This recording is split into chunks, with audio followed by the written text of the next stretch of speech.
नमस्कार दोस्तों, मैं Dharmendra Verma online study with DK में आपका बहुत बहुत स्वागत करता हूं। आज हम बात करने वाले हैं हिंदी शिक्षण विधियों से संबंधित 50 अति महत्वपूर्ण प्रश्नों के बारे में। काफ़ी इंपॉर्टेंट प्रश्न हैं। एक प्रैक्टिस सेट के रूप में आपको 50 प्रश्न दिए जा रहे हैं। आपको यहां पर आपका आकलन करना है कि इन 50 प्रश्नों में आप कितने नंबर ला रहे हैं। तो सबसे पहले आपको क्या करना है, वीडियो को लाइक करना है, जितने भी आपके पास ग्रुप पर शेयर करना है, और जो भी ये वीडियो देख रहे हैं सभी को चैनल सब्सक्राइब कर लेना है, और एक पेन और एक कॉपी या फिर कमेंट्स के माध्यम से हर प्रश्न का आंसर देना है, और अंत में जरूर बताना है कि टोटल आपको कितने अंक प्राप्त हुए। तो शुरू करते हैं। आज का पहला प्रश्न है हमारा, मातृभाषा की प्रमुख शिक्षण विधि। यहाँ पर आपको बताना है मातृभाषा की प्रमुख शिक्षण विधि कौन सी है। आगमन विधि है, निगमन विधि है, अनुकरण विधि है, या फिर उपरोक्त सभी है। तो यहाँ पर देखिए मातृभाषा की शिक्षण विधि के बारे में पूछा गया है, तो वो आगमन विधि भी है, निगमन विधि भी है और अनुकरण विधि भी है। तीनों ही मातृभाषा की प्रमुख शिक्षण विधियां हैं। तो राइट आंसर आपका उपरोक्त सभी होगा। यदि फोर्थ वाला विकल्प आपने चुना है तो 1 नंबर जोड़ लीजिएगा। दूसरा प्रश्न है, भाषा अधिगम के कारक होते हैं। यहाँ पर देखिए भाषा अधिगम के कारक पूछे गए हैं, कौन से होते हैं। भाषा विज्ञान, व्याकरण, भाषा कौशल, या फिर उपरोक्त सभी। तो यहाँ पर आपका राइट आंसर होगा भाषा अधिगम के कारक पूछे गए हैं, तो वो भाषा विज्ञान भी होता है, व्याकरण भी है और भाषा कौशल भी है। तो यहाँ पर भी आपका राइट आंसर उपरोक्त सभी होगा। तीसरा प्रश्न, व्याकरण शिक्षण की मुख्य विधि। यहाँ पर देखिए सिर्फ व्याकरण शिक्षण के मुख्य विधि के बारे में पूछा गया है, कौन सी है। आगमन विधि है, निगमन विधि है। आगमन और निगमन विधि दोनों हैं, इनमें से कोई नहीं। व्याकरण शिक्षण की मुख्य विधि पूछा गया है, तो आपका राइट आंसर होगा आगमन निगमन विधि। ये व्याकरण शिक्षण की मुख्य विधि होती हैं। तो राइट आंसर आपका तीसरा वाला होगा। चौथा प्रश्न, गद्य शिक्षण की प्रभावशाली शिक्षण विधि। अब यहाँ पर गद्य शिक्षण की प्रभावशाली शिक्षण विधि के बारे में पूछा गया है। व्याख्या विधि है, स्पष्टीकरण विधि है, प्रत्यक्ष विधि है, या फिर इनमें से कोई नहीं। तो यहाँ पर आपका राइट आंसर होगा स्पष्टीकरण विधि। याद रखिएगा, जो गद्य शिक्षण की प्रभावशाली शिक्षण विधि होगी वो स्पष्टीकरण विधि होगी।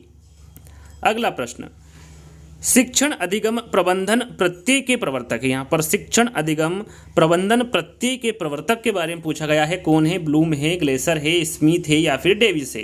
तो यहाँ पर आपका राइट आंसर होगा डेविस। याद रखिएगा, शिक्षण अधिगम प्रबंधन प्रत्यय के जो प्रवर्तक होंगे वो डेविस होंगे। अगला प्रश्न, नर्सरी तथा प्राथमिक स्तर पर कविता शिक्षण की सर्वश्रेष्ठ प्रणाली कौन सी। यहाँ पर देखिए नर्सरी तथा प्राथमिक स्तर पर पूछा गया है कि कविता शिक्षण की सर्वश्रेष्ठ प्रणाली कौन सी है। गीत तथा नाट्य प्रणाली है, शब्दार्थ कथन प्रणाली है, प्रश्नोत्तर या खंडान्वयन प्रणाली है, या फिर व्याख्या प्रणाली है। नर्सरी तथा प्राथमिक स्तर पर कविता शिक्षण की सर्वश्रेष्ठ प्रणाली कौन सी है। तो आपका राइट आंसर होगा गीत तथा नाट्य प्रणाली। यहाँ पर पहला वाला विकल्प आपका सही होगा। 7वां प्रश्न, भाषा कौशल है।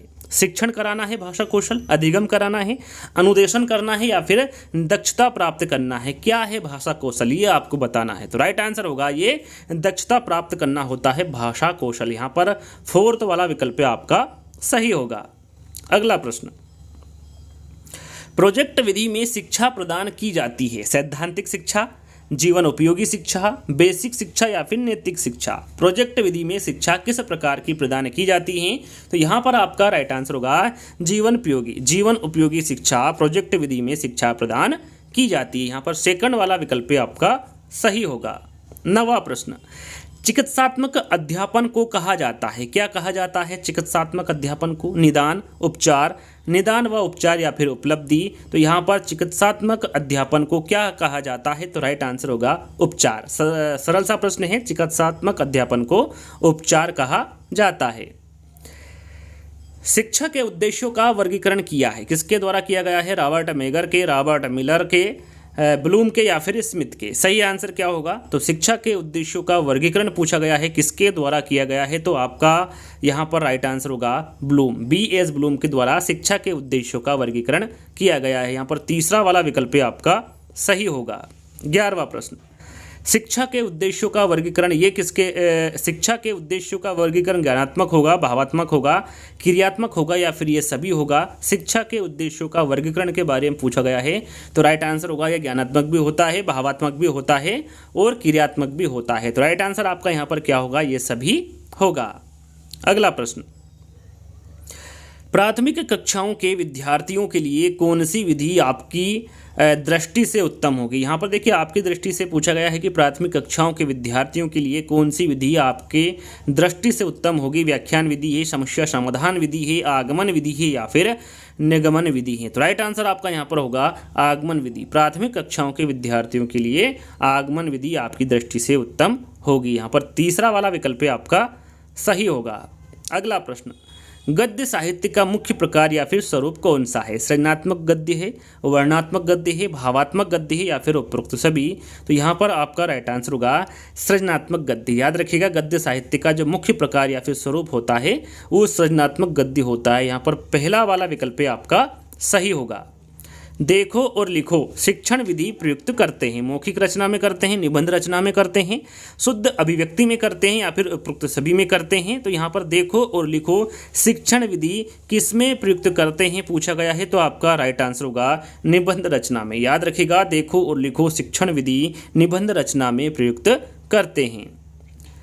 द्वितीय भाषा शिक्षण की विधियां हैं। यहाँ पर द्वितीय भाषा शिक्षण की विधियां के बारे में पूछा गया है। प्रश्नोत्तर विधि है, अनुवाद विधि है, व्याख्यान विधि है या फिर इनमें से कोई नहीं है। तो यहाँ पर आपका राइट आंसर होगा अनुवाद विधि। याद रखिएगा द्वितीय भाषा शिक्षण की जो विधियां के अंतर्गत आएगा वो अनुवाद विधि होगा। यहाँ पर सेकंड वाला विकल्प आपका सही होगा।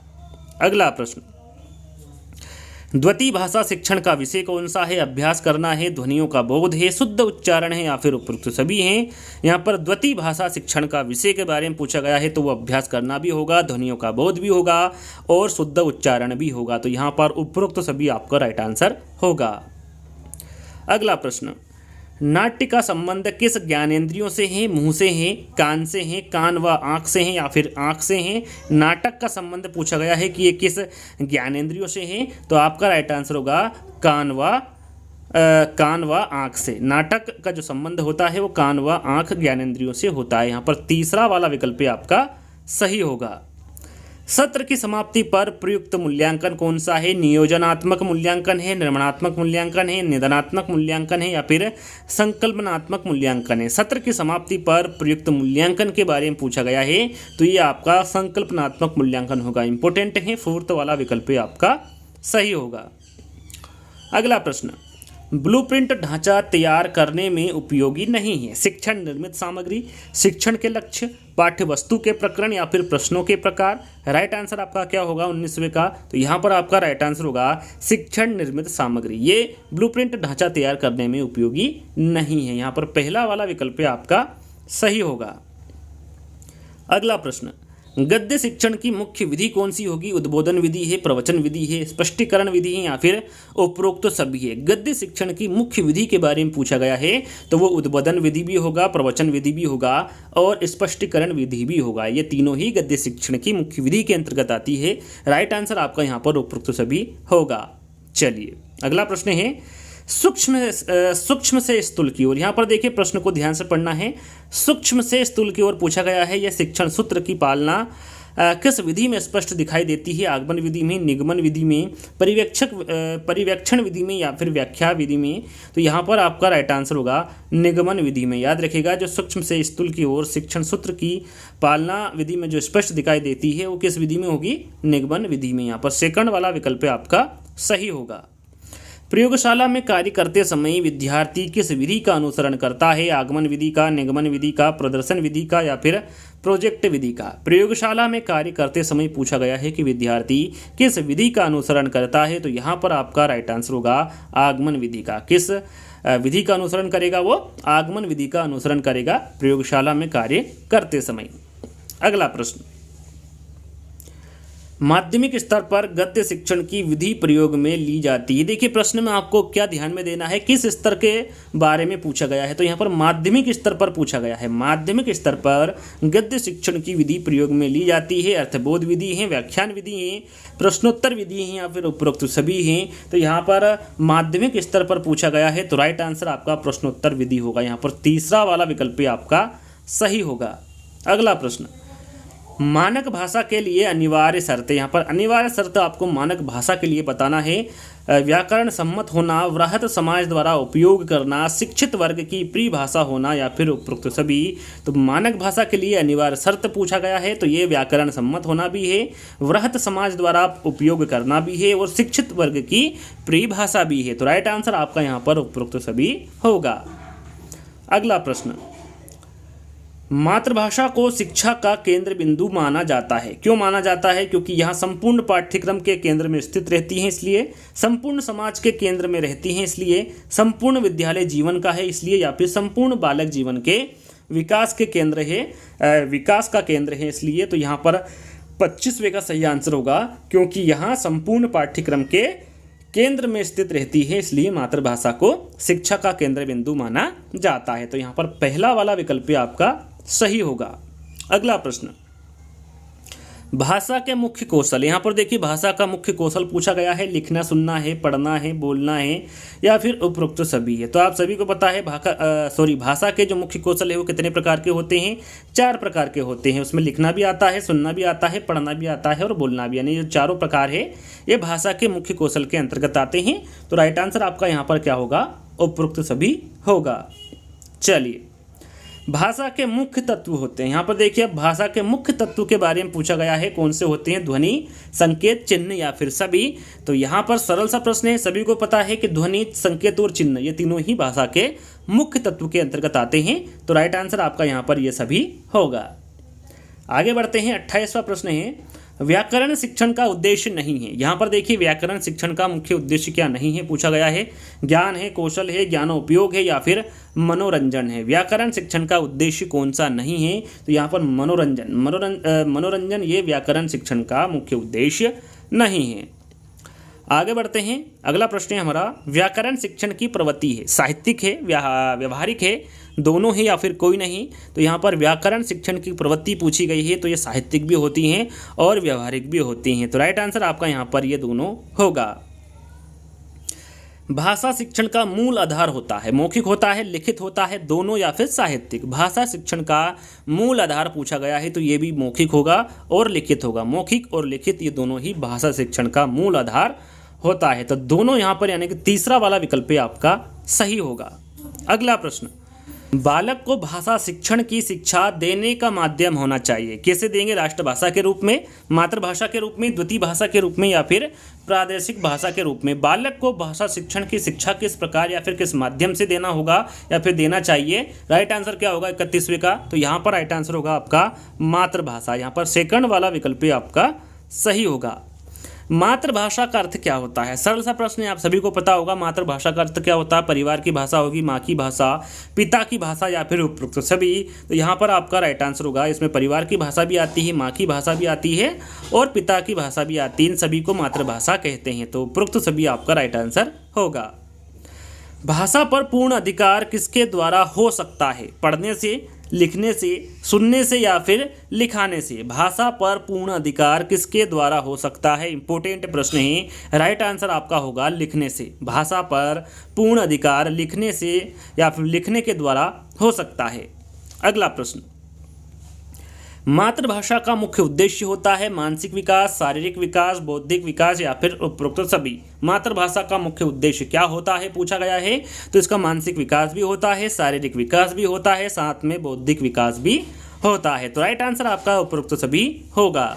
अगला प्रश्न और इम्पोर्टेंट प्रश्न, अंतः वाक्य की संकल्पना किससे संबंध रखती है? चोम्स्की से, वाइगोत्स्की से, पावलोव से या फिर स्किनर से। तो यहाँ पर आपका राइट आंसर होगा वाइगोत्स्की से। अंतः वाक्य की जो संकल्पना है ये वाइगोत्स्की से संबंध है या फिर संबंध रखती है। दूसरा वाला विकल्प आपका सही होगा। कविता का अर्थ है, यहाँ पर देखिए कविता का अर्थ बताना है रागात्मक वृत्तियों का संशोधन है, जीवन की समालोचना है, संगीतात्मक विचार अभिव्यक्ति है या फिर उपरोक्त सभी। कविता का अर्थ बताना है तो राइट आंसर आपका होगा ये रागात्मक वृत्तियों का संशोधन भी है, जीवन की समालोचना भी है और संगीतात्मक विचार अभिव्यक्ति भी है। तो राइट आंसर आपका उपरोक्त सभी होगा। अगला प्रश्न, छात्रों को बोलने पढ़ने में लिखने का अभ्यास कराना इस सिद्धांत का कार्य है। किस सिद्धांत का कार्य है? स्वाभाविकता का सिद्धांत, क्रियाशीलता का सिद्धांत, रुचि का सिद्धांत या फिर व्यक्तिगत भिन्नता का सिद्धांत। तो यहाँ पर आपका राइट आंसर होगा ये क्रियाशीलता का सिद्धांत। छात्रों को बोलने पढ़ने में लिखने का अभ्यास कराना ये क्रियाशीलता का सिद्धांत का कार्य है। यहाँ पर बी वाला विकल्प आपका सही होगा। अगला प्रश्न, लिखने की कला का विकास जिस प्रवृत्ति के द्वारा होता है वहाँ श्रुत लेखन है, रचनात्मक लेखन है, उच्चारण है या फिर वर्तनी सुधार है। तो यहाँ पर आपका राइट आंसर होगा रचनात्मक लेखन। याद रखिएगा, लिखने की कला का विकास जिस प्रवृत्ति के द्वारा होता है वहाँ रचनात्मक लेखन है। निम्न में से भाषिक सहवर्ती क्रिया नहीं है। प्रश्न को ध्यान से पढ़ना है। निम्न में से कौन सी भाषिक सहवर्ती क्रिया नहीं है? अंत्याक्षरी, अनुलेखन, आघा लेखन या फिर कविता पाठ। तो यहाँ पर आपका राइट आंसर होगा अनुलेख। याद रखिएगा, भाषिक सहवर्ती क्रिया कौन सी नहीं है पूछा गया था, तो ये अनुलेख नहीं है। यहाँ पर बी वाला विकल्प आपका सही होगा। अगला प्रश्न, कविता शिक्षण का उद्देश्य होता है स्वस्थ मनोविनोद होता है, स्मृति शक्ति का विकास होता है, कल्पना शक्ति का विकास होता है या फिर उपरोक्त सभी। कविता शिक्षण का उद्देश्य पूछा गया है तो यहाँ पर स्वस्थ मनोविनोद भी होता है, स्मृति शक्ति का विकास भी होता है और कल्पना शक्ति का विकास भी होता है कविता शिक्षण में। तो राइट आंसर आपका उपरोक्त सभी होगा। अगला प्रश्न, सामाजिक अंतःक्रिया की अवधारणा रिक्त स्थान से संबंधित है। थोड़ी देर पहले ही हमने इसका जिक्र किया था। इंपोर्टेंट प्रश्न है। स्किनर है, पियाजे हैं, चोम्स्की है या फिर वाइगोत्स्की हैं। तो यहाँ पर आपका राइट आंसर होगा जो सामाजिक अंतःक्रिया की अवधारणा है ये वाइगोत्स्की से संबंधित है। यहाँ पर फोर्थ वाला विकल्प आपका सही होगा। अगला प्रश्न, कविता शिक्षण की मुख्य विधि। यहाँ पर देखिए, कविता शिक्षण की मुख्य विधि पूछा गया है। व्याख्या विधि है, प्रश्नोत्तर विधि है, गीत व अभिनय विधि है या फिर उपरोक्त सभी। यहाँ पर सही आंसर क्या होगा? तो यहाँ पर कविता शिक्षण की मुख्य विधि के बारे में पूछा गया है तो ये व्याख्या विधि भी है, प्रश्नोत्तर विधि भी है और गीत व अभिनय विधि भी है। तीनों ही कविता शिक्षण की मुख्य विधि के अंतर्गत आती है। तो उपरोक्त सभी यहाँ पर आपका राइट आंसर होगा। अगला प्रश्न, भाषा का अस्तित्व एवं विकास समाज के बाहर नहीं हो सकता। यहाँ कथन किसका है? यहाँ पर जो कथन दिया गया है ये किसका है? चोम्स्की का है, ओरेलिन का है, वाइगोत्स्की का है या फिर जिन पियाजे का है। इंपोर्टेंट कथन है। राइट आंसर आपका यहाँ पर होगा वाइगोत्स्की। याद रखिएगा, भाषा का अस्तित्व एवं विकास समाज के बाहर नहीं हो सकता, यहाँ कथन वाइगोत्स्की का कथन है।